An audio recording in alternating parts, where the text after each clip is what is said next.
बिस्मिल्लाहिर्रहमानिर्रहीम अस्सलाम वालेकुम। डियर स्टूडेंट्स, मैं हूं हबीबुल्ला कमर और आज का जो हमारा लेक्चर है CS 504 सॉफ्टवेयर इंजीनियरिंग 1 के सब्जेक्ट का, ये है रिक्वायरमेंट इंजीनियरिंग के ऊपर ना। रिक्वायरमेंट इंजीनियरिंग को हमने डिफ़ाइन कर लिया था पिछले लेक्चर के अंदर और उसके बाद इसके रिस्क, इसकी जो लिटरल डेफिनेशन है, ये सारी चीज़ें हमने पढ़ी थी। आज हम इस रिक्वायरमेंट इंजीनियरिंग के टॉपिक को बिल्कुल फिनिश कर लेंगे और हम इसमें देखेंगे कि लेवल ऑफ सॉफ्टवेयर रिक्वायरमेंट्स क्या हैं और इन रिक्वायरमेंट्स को हम किस तरह से डॉक्यूमेंट करते हैं। बेसिकली इसका तारुफ यही है इस लेक्चर का कि मैंने शुरू में आपको बताया था कि जब भी कोई बंदा सॉफ्टवेयर बनवाता है तो सॉफ्टवेयर इंजीनियरिंग का काम सबसे पहले ये होता है कि उस स्टेक होल्डर से जिसने इस सॉफ्टवेयर को डायरेक्टली या इनडायरेक्टली यूज़ करना है, उससे वो रिक्वायरमेंट्स को गैदर करे। इसे रिक्वायरमेंट्स गैदरिंग प्रोसेस भी कहते हैं, रिक्वायरमेंट एलिसिटेशन प्रोसेस भी कहते हैं। इसके बारे में हम आगे जाके पढ़ेंगे भी। और एमफिल लेवल के ऊपर रिक्वायरमेंट इंजीनियरिंग का एक अलहदा से सब्जेक्ट जो है वो पढ़ाया जाता है और ये स्पेशलाइजेशन भी है सॉफ्टवेयर इंजीनियरिंग के अंदर फर्दर। तो रिक्वायरमेंट्स जो होती हैं वो ली जाती हैं और उन रिक्वायरमेंट्स को एक डॉक्यूमेंट के अंदर जो है वो लिखा जाता है। फिर उसके बाद उन रिक्वायरमेंट्स की बेस के ऊपर ही कुछ डायग्राम्स बनाई जाती हैं जिसे context level diagram, use case diagram कहा जाता है। तो हम किस किस्म की और किस लेवल की कितनी डिटेल में रिक्वायरमेंट्स को इकट्ठी करेंगे, कौन कौन से इसके डिफरेंट लेवल्स हैं, तो ये सारी बातें आज के इस शॉर्ट वीडियो में हम डिस्कस करेंगे। ये लेक्चर नंबर 4 और लेक्चर नंबर 5 पर जो है ये शॉर्ट वीडियो हमारी मुश्तमिल होगी। लेवल्स ऑफ सॉफ्टवेयर रिक्वायरमेंट्स का जो असल मतलब है ना, वो ये है कि आपकी रिक्वायरमेंट्स आप मुख्तलिफ डिटेल के हिसाब से जो है ना वो स्पेसिफाई करते हैं। मसलन इसमें पहले नाम पढ़ लें, बिजनेस रिक्वायरमेंट्स हैं, एक लेवल इसका यूज़र रिक्वायरमेंट है, एक लेवल इसका फंक्शनल रिक्वायरमेंट, एक इसका नॉन फंक्शनल रिक्वायरमेंट्स। ये 4 लेवल्स हैं जिनमें हम इसको डिवाइड करते हैं।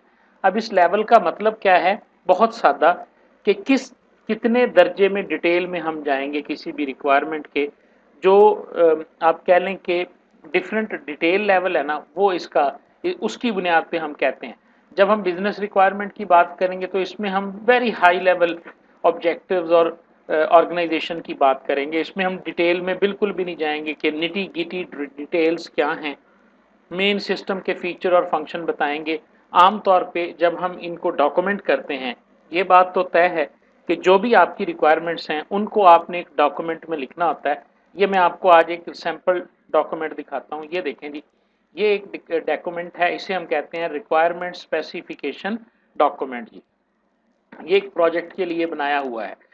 ये वर्चुअल यूनिवर्सिटी में जब आप अपने फाइनल प्रोजेक्ट पे जाओगे या कहीं भी आप हो, आपने सबसे पहली डॉक्यूमेंट जो किसी भी प्रोजेक्ट के लिए बनानी होती है उसे कहते हैं सॉफ्टवेयर रिक्वायरमेंट स्पेसिफिकेशन। इसके अंदर आप अपनी रिक्वायरमेंट्स को स्पेसिफाई करते हो। इसके मुख्तलिफ फॉर्मेट हैं, IEEE के मुताबिक भी इसके फॉर्मेट मौजूद हैं और हर प्रोजेक्ट जो होता है वो अपने हिसाब से इसका एक फॉर्मेट तय करता है कि इसमें आपने क्या क्या लिखना है। ठीक है, जो प्रोफेशनल अदारे होते हैं, मतलब जैसे कोई बहुत प्रोफेशनल है, तो वो इसके कंटेंट्स जो हैं वो डिफरेंट हो सकते हैं। लेकिन आप इसमें देखें कि सबसे पहले उसने क्या कहा है, स्कोप ऑफ द प्रोजेक्ट की बात की है, फिर उसने फंक्शनल और नॉन फंक्शनल की बात की है। तो अगर हम स्कोप को पढ़ें, मैं इसी का स्कोप आपको रीड करवाता हूँ। तो इसमें उसने नहीं बताया कि ये सॉफ्टवेयर क्या क्या परफॉर्म करेगा। सिंपल ये बताया, ये एक मोबाइल एप्लीकेशन है, एंड्रॉयड मोबाइल पे चलेगी। जैसे कि इसका नाम जाहिर करता है कि ये कैलकुलेट करेगी walking journey of someone, walking journey of someone. इस तरह मेन फीचर्स को स्पेसिफाई करना without giving any particular detail कि ये इसमें इस कैलकुलेट करने में वो कौन कौन से फंक्शंस परफॉर्म करेगा, ये जो होते हैं ना, ये हमारे पास बिजनेस लेवल रिक्वायरमेंट्स होते हैं। इसके अंदर हम कोई डिटेल में नहीं जाते, सिर्फ मेन फीचर्स एंड फंक्शंस बयान किए जाते हैं। और आम तौर पर डॉक्यूमेंट के अंदर हम इस तरह की रिक्वायरमेंट्स को या तो प्रोजेक्ट विजन के नाम से लिखते हैं या प्रोजेक्ट स्कोप के नाम से, और सम टाइम दोनों भी होते हैं कि प्रोजेक्ट विजन भी लिखें और प्रोजेक्ट स्कोप भी लिखें। उसके बाद जो दूसरी लेवल ऑफ डिटेल हमारे पास आती है, that is called user requirements. अब ये क्या है, दीज आर फर्दर डिटेल्स, यानी उसमें उससे आगे मजीद डिटेल्स आ गई। अब ये जो यूजर डिटेल्स है ना, असल में यही फंक्शनल भी होती हैं और नॉन फंक्शनल भी होती हैं। पहली बात तो ये थोड़ी सी ना आपने क्लियर कर लेनी है। यूज़र रिक्वायरमेंट्स में अब क्या है हमारे पास, यूज़र रिक्वायरमेंट में हम सबसे पहले तो यूज़र के प्रोस्पेक्टिव से इनको लिखते हैं कि यूज़र ये चाहता है और उसने कौन कौन सी टास्क परफॉर्म करवाना चाहता है। यानी यूज़र रिक्वायरमेंट का अलहदा से नहीं होगा, ये एक लेवल है। यानी पहला लेवल है बिजनेस लेवल, दूसरा लेवल है यूज़र लेवल। यूज़र लेवल में हम फिर कौन कौन सी लिखते हैं, फंक्शनल और नॉन फंक्शनल रिक्वायरमेंट्स को जो है ना वो हम लिखते हैं। ठीक है जी। यूज़र लेवल में हम फोकस करेंगे यूज़र की रिक्वायरमेंट के ऊपर, और यूज़र की रिक्वायरमेंट्स जो हैं वो दो तरह की होती हैं। नंबर वन हमारे पास फंक्शनल रिक्वायरमेंट्स, नंबर टू हमारे पास नॉन फंक्शनल रिक्वायरमेंट्स। ये बड़ा अहम टॉपिक है, फंक्शनल और नॉन फंक्शनल रिक्वायरमेंट्स। बहुत दफ़ा आपको पेपर्स में भी आएगा, और ये बहुत की डिस्टिंक्शन है जो एक सॉफ्टवेयर इंजीनियर को और एक स्टूडेंट को और एक प्रोफेशनल को पता होनी चाहिए। मेन फोकस इसी पे ही होता है। कोई बंदा भी अगर आपसे किसी प्रोजेक्ट के बारे में पूछेगा तो वो आपसे कहेगा अच्छा बताओ यार इसकी फंक्शनल रिक्वायरमेंट्स क्या हैं, या वो पूछेगा इसकी नॉन फंक्शनल रिक्वायरमेंट्स जो हैं वो क्या हैं। तो जो फंक्शनल रिक्वायरमेंट्स होती हैं ये एनलिस्ट करती हैं उस सॉफ्टवेयर की ओवरऑल फंक्शनैलिटीज़ को। जो जो फंक्शन उस सॉफ्टवेयर में आप बिल्ड करने जा रहे हैं यूज़र्स के लिए, कि वो यूज़र अपनी टास्क को अकॉम्प्लिश कर सकें जो हमने यूज़र रिक्वायरमेंट्स में स्पेसिफाई की हैं, या जो जो यूज़र ने आपको कहा है जी मैं इसमें ये चाहता हूँ, मुझे मतलब हम मिसाल ले लेते हैं इन्वेंट्री सिस्टम की। यूज़र चाहता है जी कि मैं स्टॉक को अपडेट कर सकूं, मैं प्रोडक्ट को ऐड कर सकूं, मैं बैलेंस प्रोडक्ट का देख सकूं, मैं किसी ख़ास दिन के ऊपर जो है सेल्स की वैल्यूज़ को देख सकूं। अब यूज़र ये सारी अपनी टास्क और रिक्वायरमेंट्स बता रहा है, इन सब को वन बाय वन लिखना ये फंक्शनल रिक्वायरमेंट्स कहलाता है। और फिर इन्हीं रिक्वायरमेंट्स से ही आगे सारा कुछ बनना है। इसी रिक्वायरमेंट से आपकी यूज केस डायग्राम बनी है, इसी रिक्वायरमेंट्स ने आगे जाके आपके कोडिंग के अंदर भी यही चीजें होनी है।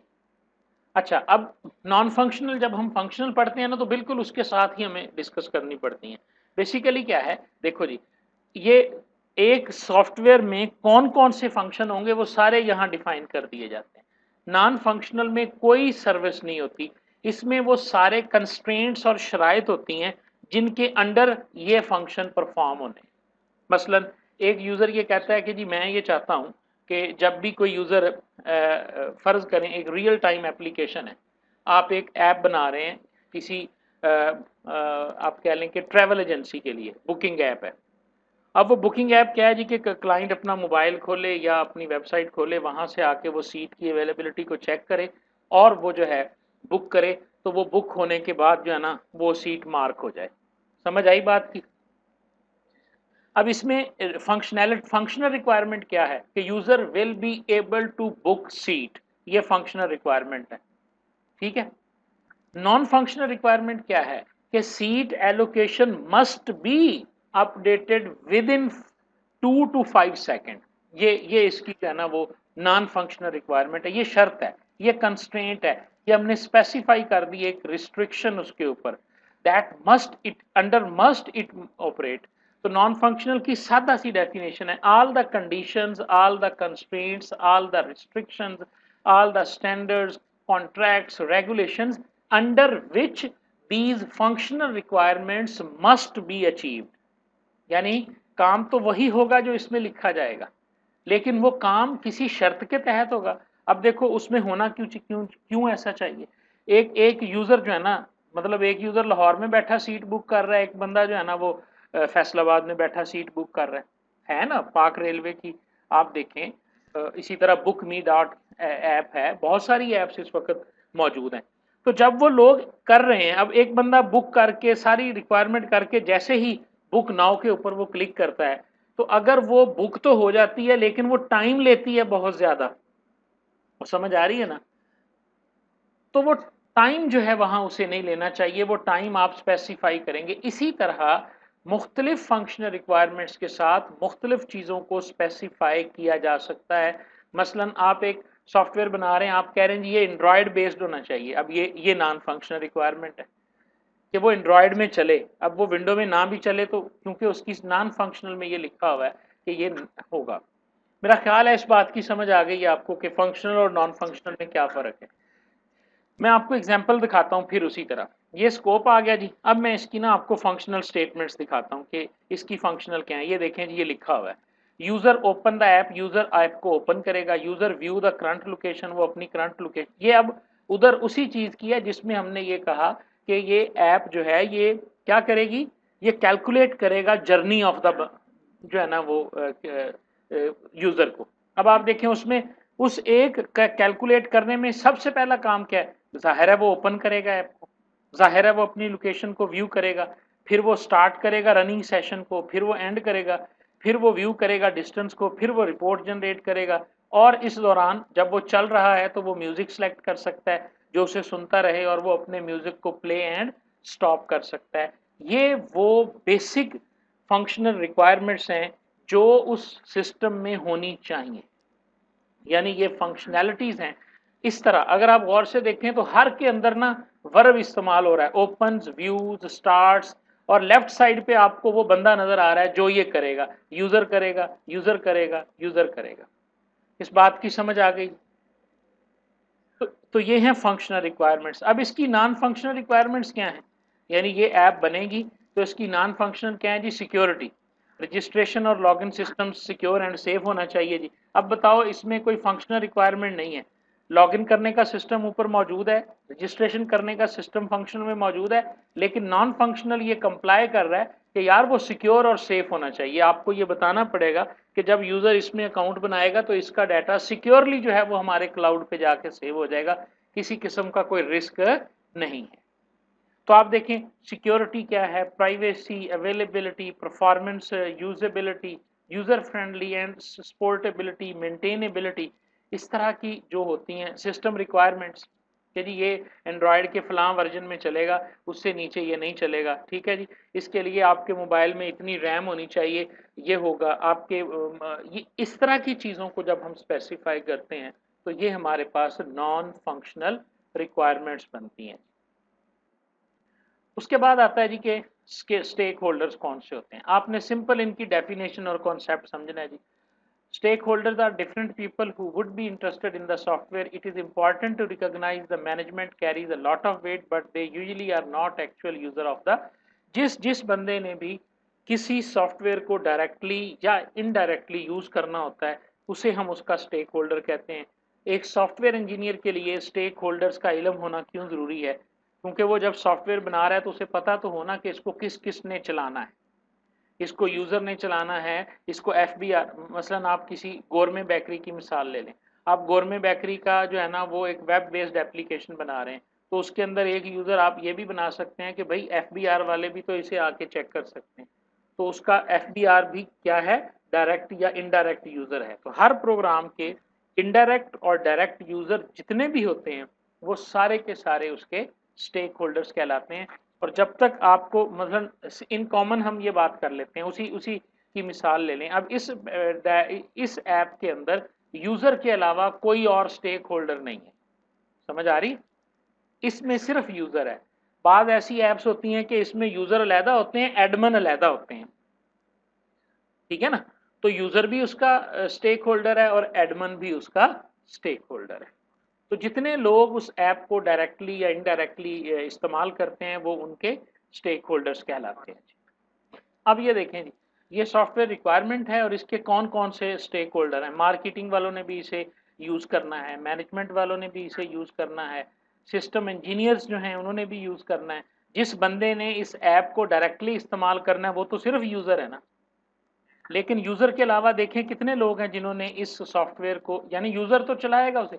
अब आप आ जाएं सेल्स के अंदर कि एक पीओएस सिस्टम है, पीओएस कहते हैं पॉइंट ऑन सेल को, ये जो आम सुपर स्टोर पे नहीं लगा होता कि प्रोडक्ट लेके जाते हैं और वो लोग वहां से उसे बाय कर। अब उसका असल यूजर कौन है, वो सेलमैन जो बैठा चीजों के बिल बना रहा है, ठीक है, या वो बंदा जो प्रोडक्ट्स को उसमें ऐड कर रहा है। ये इस तरह के बंदे जो डायरेक्टली ऑपरेट कर रहे हैं ना, ये तो यूजर्स हैं।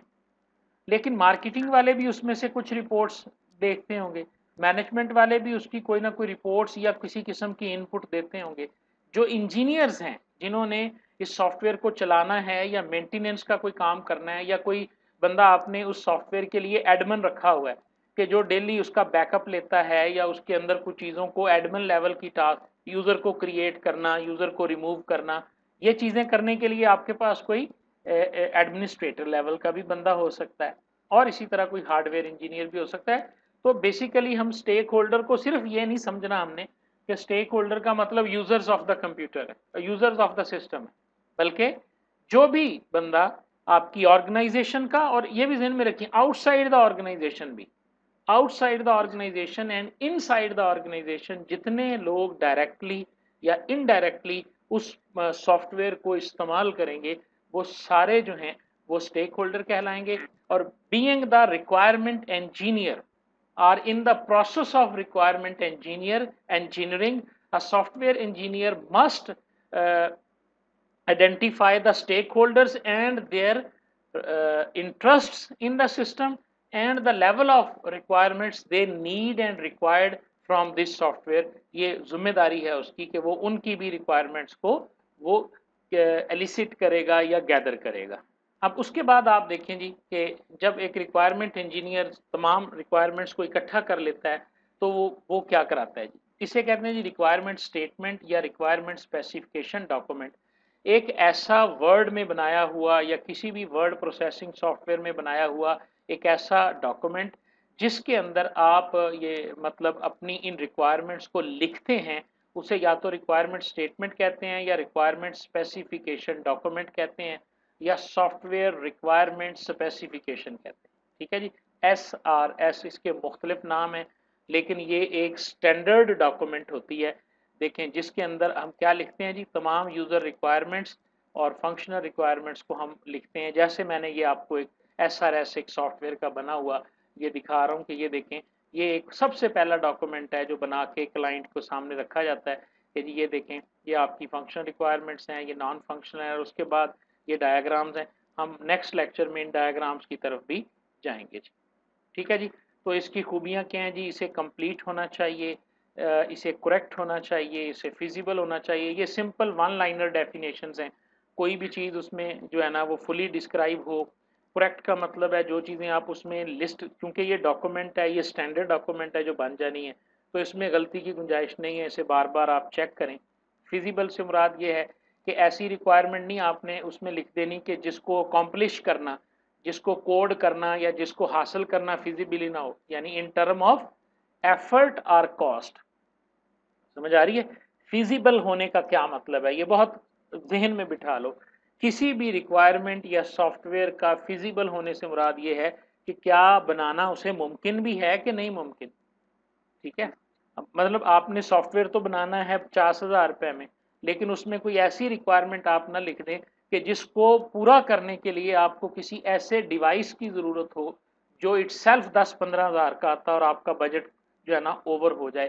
तो उनकी फिजिबिलिटी को भी आपने देखना होता है। फिजिबिलिटी सिर्फ पैसों की सूरत में नहीं होती, ठीक है, हाँ, ये एफर्ट की सूरत में भी आपने इसको कैलकुलेट करना होता है। नेसेसरी जी, नेसेसरी की खूबी भी उसमें होनी चाहिए। रिक्वायरमेंट वही आपने लेनी है जो पिछले लेक्चर्स में भी मैं बहुत तफसील से आपको बता चुका हूँ। एक तो गोल्ड प्लेटिंग नहीं करनी, ठीक है, खुद इंजीनियर नहीं बनना और अपने पास से नहीं डालनी, ठीक हो गया। और ये भी नहीं करना कि जो यूज़र कहे जा रहा है वो सारा भी नहीं डाल देना। आप कौन है, इंजीनियर तो आप है ना, जो आप इसको कलेक्ट कर रहे हैं, जो इलिसिट कर रहे हैं। आपकी जिम्मेदारी है कि जितनी भी वो अननेसेसरी चीज़ें बता रहा है उसको निकालें और ओनली नेसेसरी को जो है वहाँ पर डॉक्यूमेंट करें। प्रायोरिटाइज से मुराद ये है कि जितनी भी आप ये लिस्ट बना रहे हैं उसमें एक प्रायोरिटी होनी चाहिए कि कौन सी रिक्वायरमेंट जो है वो एसेंशियल है, कौन सी लेस एसेंशियल है।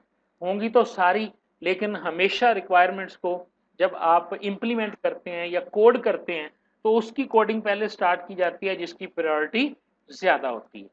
ठीक है, जैसे एक सिस्टम आप बना रहे हैं तो पहले आप लॉगिन सिस्टम बनाएंगे ना उसका, फिर आप आगे मॉड्यूल्स की तरफ जाएंगे। तो ये चीज़ें प्रायोरिटाइज्ड होनी चाहिए, अनएम्बिगुअस होनी चाहिए, किसी किस्म की भी एम्बिगुइटी ना हो। आप चार, जैसे ये देखें, मैं आपको मिसाल दिखाता हूँ ये वाली। अब इसमें कोई रिक्वायरमेंट ऐसी नहीं है जो दूसरे के साथ ओवरलैप करती हो। ये अलहदा है, ये अलहदा है, ये अलहदा है, ये अलहदा, हर चीज़ अलहदा है। समझ आ रही है ना। तो इसलिए इसमें किसी जगह भी ये सारी सिंगल टास्क के लिए हैं, ये सारी जितनी भी हैं। तो ये भी आपने इंश्योर करना है कि उसमें यूनिकनेस होनी चाहिए, उसमें सिंगल ही हो। एम्बिगुइटी तो उस वक्त होगी ना कि कुछ काम उधर भी हो रहा है और दूसरी रिक्वायरमेंट आपने लिखी तो वहां पे भी हो रहा है। वेरीफाइएबल होनी चाहिए, उसको हम वेरीफाई कर सकें कि वाकया ही ये काम जो है, ये रिक्वायरमेंट यूजर की वैलिड है और इसकी इंस्पेक्शन और डिमॉन्स्ट्रेशन की जा सकती है। ठीक है जी। ये तो हो गई थी रिक्वायरमेंट के हवाले से, यानी एक रिक्वायरमेंट में क्या खूबियां होनी चाहिए। A good requirement statement must possess this. ठीक है, ये रिक्वायरमेंट स्टेटमेंट है, जैसे ये एक स्टेटमेंट लिखी हुई है मैंने, ये एक स्टेटमेंट है। ठीक है। अच्छा, जब आप इसको डॉक्यूमेंट करते हो किसके अंदर, स्पेसिफाई करते हो, मिसाल के तौर पे ये जो डॉक्यूमेंट मैंने बनाई है, इस डॉक्यूमेंट का भी कंप्लीट होना और कंसिस्टेंट होना ज़रूरी है। ठीक है। इसी तरह इसमें मॉडिफाइएबल ये भी हो कि आप अगर उसे रिवाइज करें सॉफ्टवेयर रिक्वायरमेंट को, अगर आपको आपने देखा हो तो मैं आपको इसका पहला पेज दिखाता हूँ। ये देखें, इसके पहले पेज के अंदर ही लफ्ज़ क्या लिखा हुआ है, वर्जन। क्या लिखा हुआ है, वर्जन। मतलब क्या कि इसमें ये पहली दफ़ा बनी है, अगर इसके ऊपर कोई रिवीजन होगी तो हम वर्जन को यहाँ पे चेंज करके 2 कर देंगे, जिससे हमें क्लियरली पता चलेगा कि ये एक रिवाइज्ड डॉक्यूमेंट है। तो उस डॉक्यूमेंट का मॉडिफाई होना भी ज़रूरी है, मॉडिफाइएबल हो वो। ठीक है। और उसकी आप हिस्ट्री कैसे रखेंगे, हिस्ट्री रखी गई ना, जब आपने उसको एक वर्जन नंबर अलॉट कर दिया तो इसका मतलब है जो SRS वर्जन 1.0 है वो पहली है और जो 2.0 है वो दूसरी। ठीक है जी। इसी तरह ट्रेसेबल होनी चाहिए कि लिंक हो हर रिक्वायरमेंट का किसी न किसी ओरिजिन के साथ। ठीक है, कि इसे कौन, मसलन लिंक क्या, नंबर 1 इसे इनिशिएट कौन करेगा जी, यूजर करेगा।